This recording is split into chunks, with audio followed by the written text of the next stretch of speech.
My wife is fun-loving, adventurous, and very family-oriented. Or at least, she was before this all began.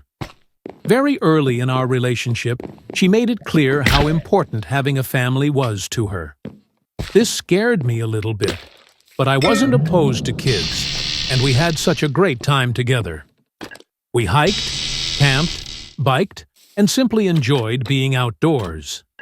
Sometimes she would daydream out loud about what it would be like to do all those things with a child of our own, and to share all their new experiences with them. We ended up moving in together about a year after we started dating, and I was working 2 part-time jobs while she was working a full-time night shift job as well as attending college in the morning. We had no time, and were barely making ends meet for a while there. COVID was her senior year of college, and I was one of the lucky few who got the opportunity to advance in my career due to the pandemic.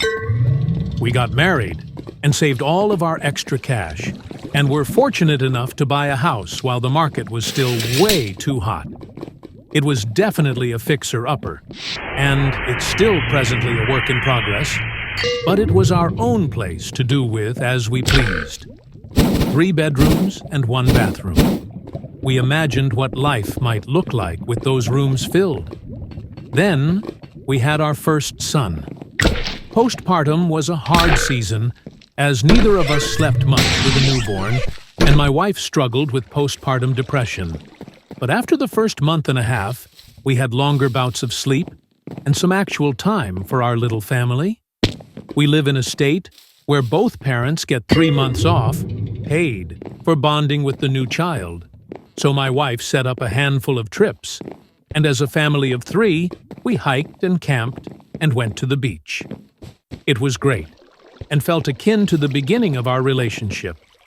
Those months went by fast.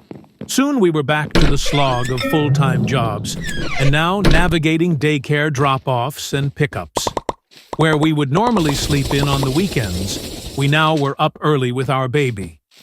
Sometimes this led to tension, but mostly we handled it well, and the love we share for our son outweighed any of the inconveniences to our day-to-day lives.